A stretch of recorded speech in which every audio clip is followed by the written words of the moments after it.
Making the Best of Bad Situations by Phra Paisal Visalo and the Buddhist Network.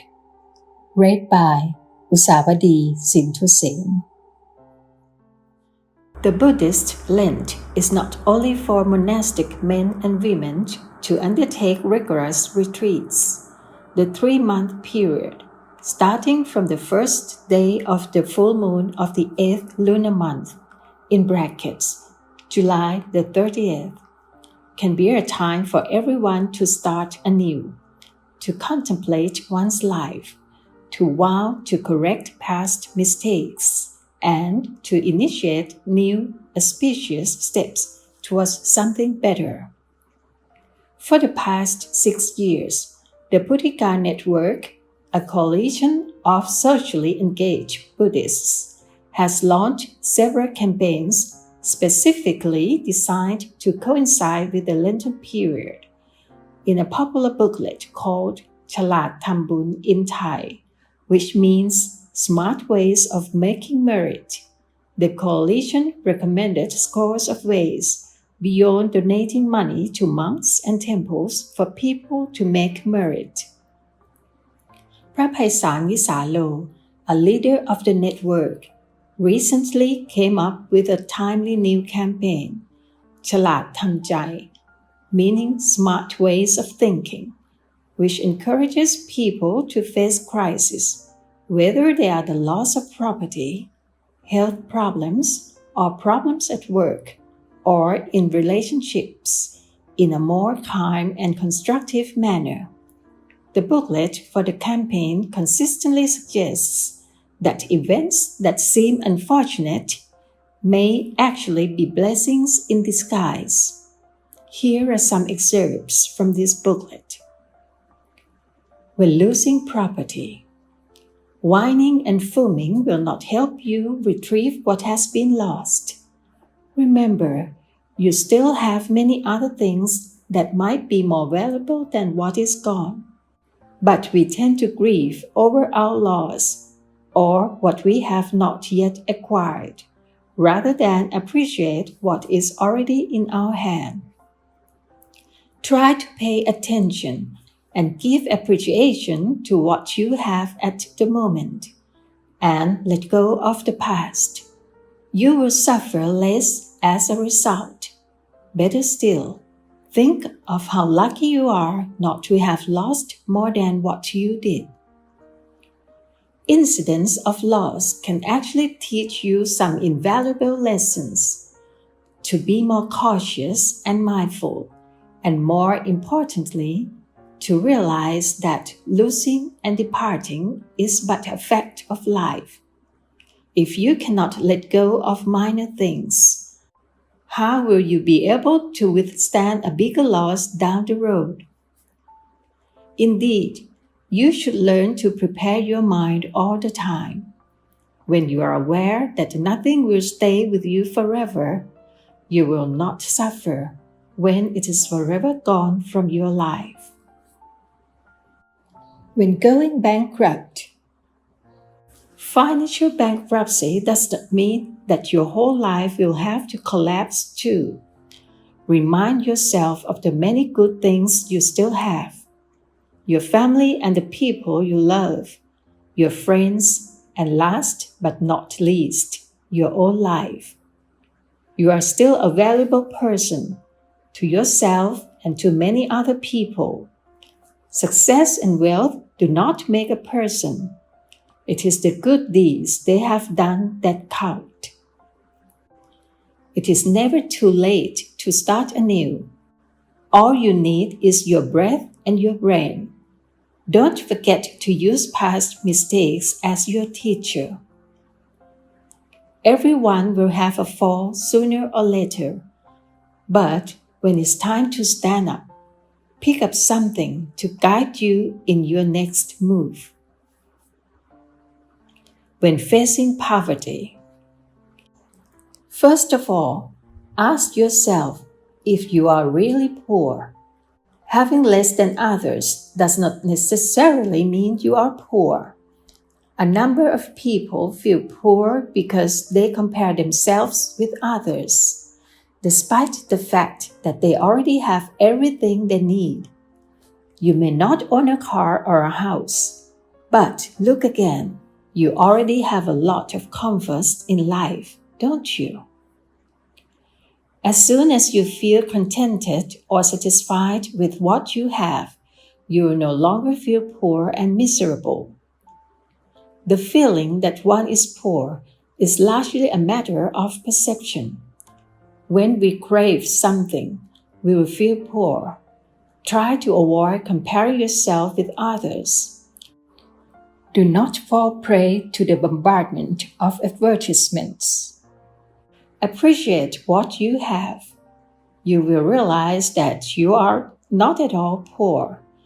You may not have much in terms of material wealth, but you have a loving family, some good friends, good health. To have a full stomach, be able to sleep soundly, to be free of debts. There are so many reasons to feel grateful in your life. Difficulty can be beneficial. It helps to make you strong, patient, and self-reliant. Those spoiled by a comfortable life are usually weak, unable to accept failures, and tend to have poor health. The most important form of personal wealth is one's virtues and wisdom. In Buddhism, the pinnacle of this is called Ariya Sap, and is a sign of those who are truly rich. Those who have it will feel contented with what they have, and they will have real happiness. This is the kind of wealth we should try to accumulate as much of as possible. When falling sick, let just the body fall sick, but not the mind. Otherwise, you'll have twice the problem. True, sickness is not a good thing, but when it happens, learn to accept the fact. You can even benefit from it. Now is an opportunity to get a rest. A number of people use the convalescent period to become closer with their family or to study Dharma. The physical symptoms are also a signal for us to review the way we live. Are we overworked? Do we sleep enough? Are we eating the right food? Are we deprived of exercise or stressed?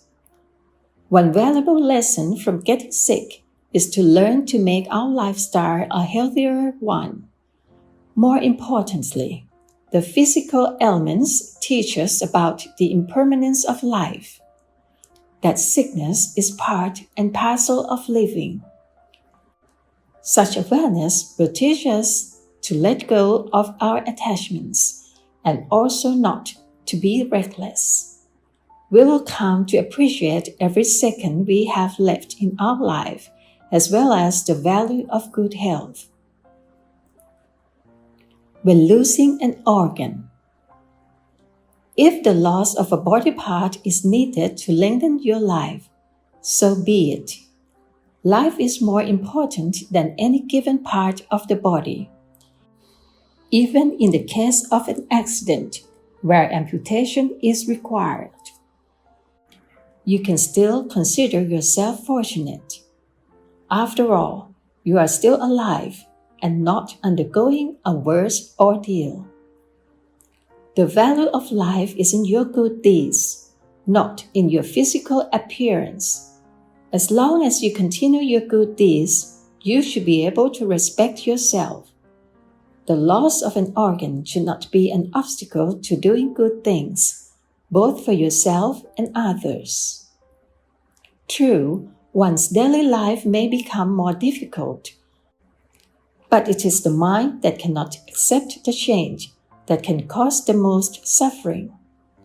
The more one clings to the past, the more difficult it is to accept the present. The best thing to do now is to let go of the past, accept the reality, and move on with a steady mind. To begin anew with changes to your body cannot be too difficult. Human beings have a wonderful capacity of adjusting to anything. It may be hard today, but tomorrow things will become smoother. Feeling unhappy at work. You should find out the causes to unhappiness at work. Is the job too difficult? Is there no end in sight? Unfriendly colleagues? Unfair bosses? Low salary? Don't forget to ask yourself, how much do you put into this job? Being able to work happily comes when you love what you are doing. Then, even if it is difficult and there is no sign of a successful result, or the boss is treating you badly, you can still derive happiness from your work. To love what you do may come when you feel confident in it, or see its meaning, that it is serving the public or people you love, or that it enables you to maximize your potential. It is not difficult to find happiness at work. Be committed to what you do. Do not let yourself drift away or expect quick results. It requires mindfulness, the ability to keep your mind in the present, to do the work at hand. Happiness will follow as a result of this. What you do is not as important as how you do it. Do your work because you like it or because of the money? Are you working with concentration and mindfulness, or is your mind drifting? If your mind is not in the right state, you will have difficulty at work, no matter how many times you change your job. We may not be able to have the job of our choice, but we can choose to do what we do happily. When losing a job, at least you will now have the time to look for a job that really suits you. It could even be better than your old one. Steve Jobs, the founder of Apple Computers, was fired by his own company. He recalls the incident as one of the best things that ever happened to him. After being fired, Jobs started several new projects, including what became a highly successful animation company, as well as a company that developed the technology used in iPods. Losing a job may lead some of us to go back and help our parents at home. For others, it is a time to do something that they have long wanted to do, but have been putting off. Entering the monkhood, for example, or studying Dharma. Do not worry that you will be jobless for the rest of your life. Never let your confidence be eroded by one incident. One important piece of advice: try to make the best of the free time you have. Do not waste it by being despondent, idle, or just drifting away. Shake off past disappointment and move ahead. Better days are waiting for you. Life does not end today. When heartbroken, disappointment in love does not mean the end of everything. You may have lost something, but you still have many precious things left. To fail at love doesn't mean you are good for nothing. So many people still love and care for you, your parents, family, and friends. Do not let just one person determine your value or control your fate. The past is the past. As long as you do not carry it or cling to it, it can have no effect on you. The more you carry it around, the more suffering you will have. That person may not be your soulmate, To lose him or her may actually give you the freedom to search for the one who really suits you. Being heartbroken also teaches us that life is not all about success. Disappointments are a fact of life. They also make us stronger so that we'll be able to withstand future disappointments. When facing criticisms, first of all, ask yourself if the criticisms are based on the truth and are fair or not. If they are, even in part, you should consider them when trying to improve yourself and your work. Just take the gist of it and ignore the accusatory or inaccurate words. The Buddha said, "The wise one who shows us the mistake is guiding us toward a treasure." Look deeply. In criticism lies many invaluable things. They help us to see the other side of the truth, something we or our friends may not be able to see before. Or they help us to understand the speakers better and to know how to deal with them in the future. Another valuable lesson when one is being criticized is to realize the truth of life. That praise and criticism are just two sides of the same coin. Nobody has ever received only praises. The more one has praises bestowed on them, the more he or she is subject to gossip and criticism. Thus, one should not be swayed by either praise nor criticism. Indeed, the more we enjoy receiving praise, the more upset we are likely to be when facing criticism.